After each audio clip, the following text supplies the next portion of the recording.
I opened my phone and sighed loudly. 20 calls again today. The screen shows a large number of incoming calls. All of them are from my mother-in-law. She left several messages on my answering machine, all demanding money. Where is the $3,000 for my husband's hospital bills? We can't live like this. You are abandoning me. You heartless wife. I'll never forgive you. You should transfer the money to my account as soon as possible. I opened the voicemail with a completely cold feeling in my heart. What in the world is this person talking about? Does she really not think we don't know? I picked up my phone with the intention of putting an end to all this. My name is Megan. I'm 30 years old and I work as a freelance web designer. I've loved drawing since I was a child. And after graduating from high school, I enrolled in a design school. After graduation, I worked for a production company, but left 2 years ago and started working as a freelancer. At the time, I was quite reluctant to quit my job, but it was my husband, Robert, who gave me the push I needed. I met Robert 5 years ago, and after 2 years of dating, we were now married. After a year of being a married couple, I began to worry about my career and asked him for advice. Hey, Robert, I don't like the way the company is structured and I'd like to start my own business. Is that too risky? Of course not. There are plenty of people working freelance nowadays. That may be true, but if it's just me, it's fine. But now I'm married and living with you, Robert. I don't want to trouble you. It's something you can pursue because you're married. You're not alone. If you fail at starting your own business, wouldn't it make you feel a little better to know that I'm there for you? I think you should do whatever you want to do. You're still young, and if you fail, you can start over as fast as you want. These words from my husband encouraged me to take this opportunity to make a decision to turn my life around. When I first started freelancing, things didn't go well, and my salary was zero for days on end. Even so, I used the social media and advertised on my blog and website. And gradually, the number of requests for design and restoration work increased. 2 years have passed since then. And what started out as cheap restoration commissions have now grown to several $100s per commission, sometimes even $1,000. Of course, there is joy in the constant flow of work. But more than that, I was filled with gratitude to my husband. Then one day, I was working during the day when I received a call on my phone from an unknown number. I answered the call, taking into account the possibility that it was a work-related call, since it was not blocked. Yes, hello? Then I heard a familiar voice on the phone. Oh, hello, Megan? It's Linda. Linda? How did you get my number? I asked Robert for it. I need to talk to you for a minute. Can you hold on a second, please? I quickly opened my phone to find a message from my husband. When I checked the contents, it said, "My mom asked for your contact information, and I gave it to her. And I also included my mother-in-law's phone number." I put my phone to my ear again and continued talking to my mother-in-law. "I'm sorry, Linda. I didn't check the message from Robert." "It's okay. I know you're busy at work. Robert told me that you've been busy with more and more work since you started freelancing." Well, thankfully, with Robert's support, I've been able to do what I want to do. Wow, that's just perfect. Huh? I was curious about my mother-in-law's expression, so I asked her about it, and she immediately opened her mouth. "Actually, I haven't told Robert yet, but his father, Stephen, is not doing so well." "What's wrong with Stephen?" "He went to the hospital the other day and they found out he had cancer. And he said he didn't want Robert to find out about it." "Oh, so that's what happened? Oh my gosh. Shouldn't he get treated as soon as possible?" "Yeah, I know. But I don't have any income. And his savings. Well, he built you guys a house when you got married. So now he doesn't have any." She's right. The house we are living in now was billed by my father-in-law as a wedding gift. He didn't say anything about the money. That's why my husband and I didn't think his savings were that low. We never imagined that he would be unable to treat his illness because of the house he built for us. As I was feeling sorry for him, my mother-in-law continued. I'm sorry, but I'd like you to help pay for Steven's treatment. What, me? We've already spent most of our savings on your new house. And Steven doesn't want Robert to know he's sick. But I think it's better to let Robert know about the illness than me. I'm just trying to be considerate of Steven's feelings. Come on, Megan. If you're so busy every day, you must have lots of income. I mean, I'd be lying if I said I didn't make a lot of money. I'm making many times more than I did when I was working in the office. But I'm the only one who knows about my father-in-law's illness. And I'm the only one who has to pay for his treatment.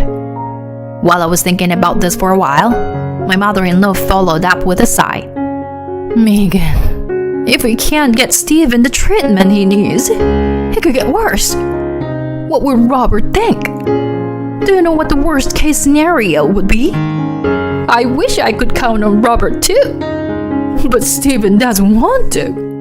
But, Megan, you're the only one I can ask. I'm begging you, please, pay for his treatment. After that, my mother-in-law asked me for help several times, and there was no way I could refuse. I wanted to help my father-in-law, so I decided to accept the offer of assistance. I'll send you the amount and account number later, so please transfer the money as soon as possible. My mother-in-law said and hung up the phone. A sigh escaped my mouth as I finished the exchange. Was this really the right thing to do? But if I hadn't provided the money, Steven would have. He's been good to me since we were first married, and I want him to get better somehow. I can't discuss my father-in-law illness with my husband because I have promised with my mother-in-law. The next day, I received a message from my mother-in-law with her bank account number and a request for $500 to be transferred to her account. The initial $500 was increased to $1,000 2 months later, and now, 6 months later, it has jumped to $3,000. I was beginning to have my doubts, as I should have expected, because the costs were so high. Unfortunately, my parents-in-law's house is far away, and I can only visit them once a year at the end of the year. But I have to work. And if I took my husband with me, he would find out that his father is ill. Since my father-in-law himself says he doesn't want Robert to know, I have to avoid that at all costs. However, sending $3,000 every month is a lot to ask for. So I called my mother-in-law. Excuse me, Linda. Sending $3,000 every month from now on is indeed... How can you say that? When Steven is doing his best to get better? My mother-in-law's question made me flinch. But it doesn't cost that much just to go to the hospital, does it? Do you really need $3,000? What a terrible thing to say. I'm telling you, Steven has been in the hospital for a while now. That's why we need the $3,000. I feel bad for asking too, but I don't know who else to turn to. On the other end of the phone, my mother-in-law started bawling. I couldn't question her any further, so I had no choice but to hang up the phone. I don't know what to do now. I'm worried about my father-in-law, but it's going to be hard to keep transferring $3,000 for years to come. I felt bad for him, but I knew I had to talk to Robert. That night, I decided to confide in my husband. He came home after 8 p.m., and I immediately started talking to him. Hey, Robert, it's about your father. My dad? What's wrong? I was wondering if you'd like to go see him? Maybe this weekend? What's going on?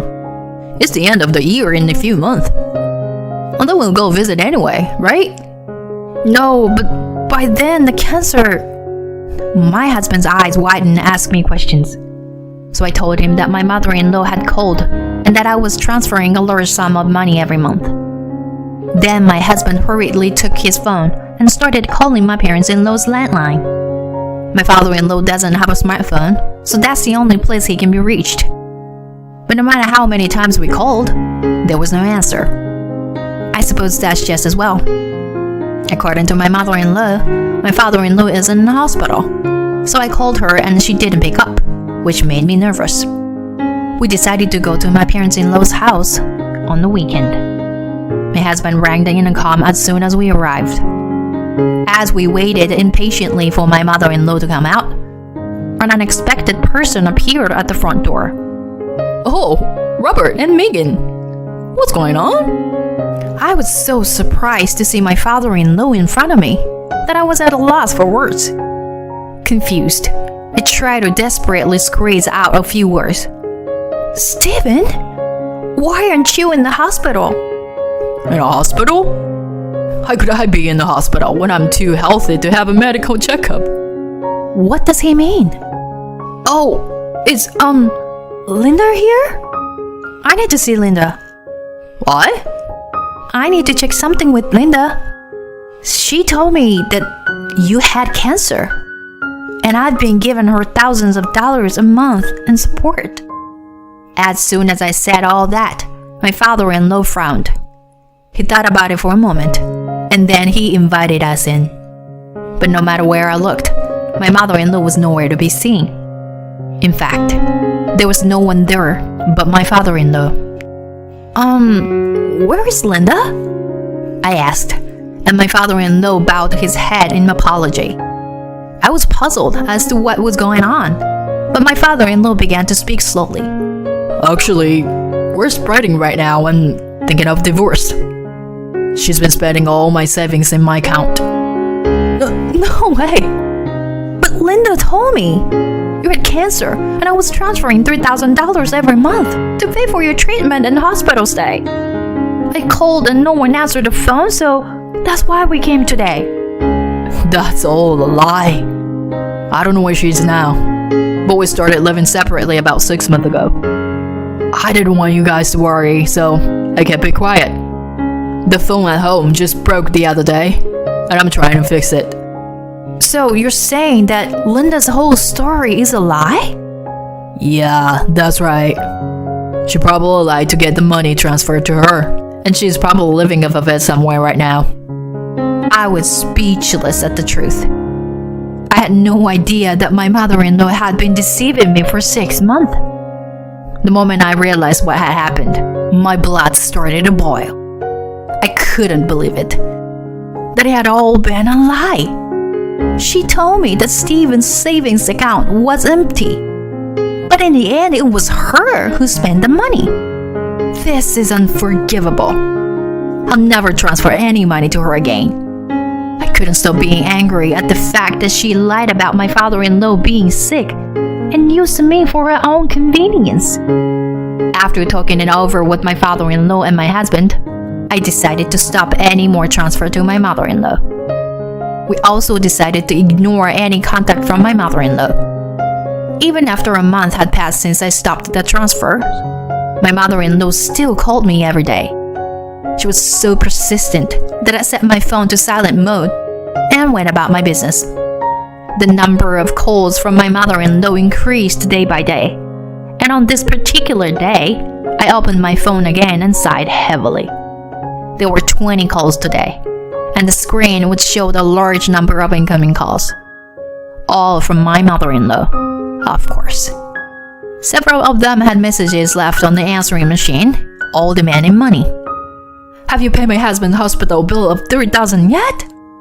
We can't live like this. Are you going to abandon us? You heartless wife. I won't forgive you. You should transfer the money to my account as soon as possible. I opened the voicemail with completely cold feeling in my heart. What in the world is this person talking about? Does she really not think we don't know? I guess it's not a good idea to keep her on her toes any longer. Determined to put an end to all this, I picked up my phone and called my mother-in-law. And my mother-in-law answered the phone as if she had been waiting for me. Hello. Why are you ignoring my calls?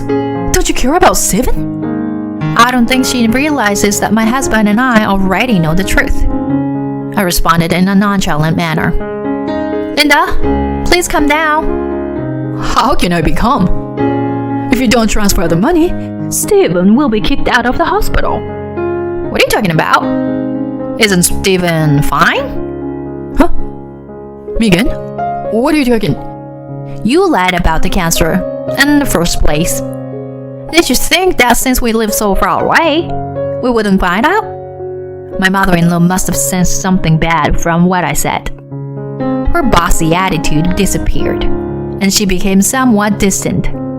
Megan, I'm sorry, but I think I misspoke. Steven is not actually in the hospital, but it's true that he has cancer, so... Oh, I see. Steven said he was completely healthy though. Yeah, no, just wire me the money. Otherwise, we can't survive. You mean you can't survive, right? You've been spending Steven's savings, and now you're trying to rip me off too. How do you? Because I talked to Steven in person. He was a little plumper than when I saw him at the end of last year. He says it's because he's less stressed now that you're gone. Even my mother-in-law started to wince when I told her that much. I knew I was wasting my time talking to her, so I said, I'm not going to do what you say anymore. I have no intention of helping you or having anything to do with you in the future. So please, don't contact me again. Oh, and I will charge you for all the money I have transferred so far. Wait a minute. If you do that, my life will... I don't care about that. Steven and Robert are fed up with you. They want nothing to do with you ever again. So, from now on, you're on your own. Goodbye. Megan, wait a minute. I interrupted my mother-in-law, who was already in the middle of a sentence, and I hung up the phone. I blocked her number and cut off all relations with her.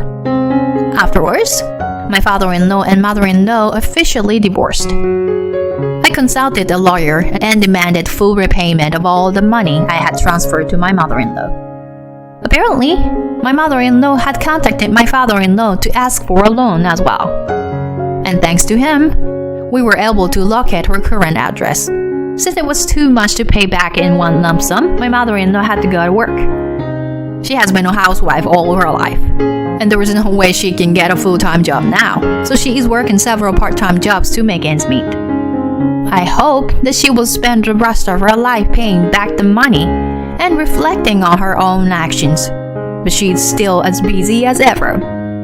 Now that my mother-in-law is gone, my days are back to being peaceful. My husband and I are talking about scheduling more frequent visits to my father-in-law's house in the future. While my father-in-law is still in good health, I want to show him as much filial piety as I can.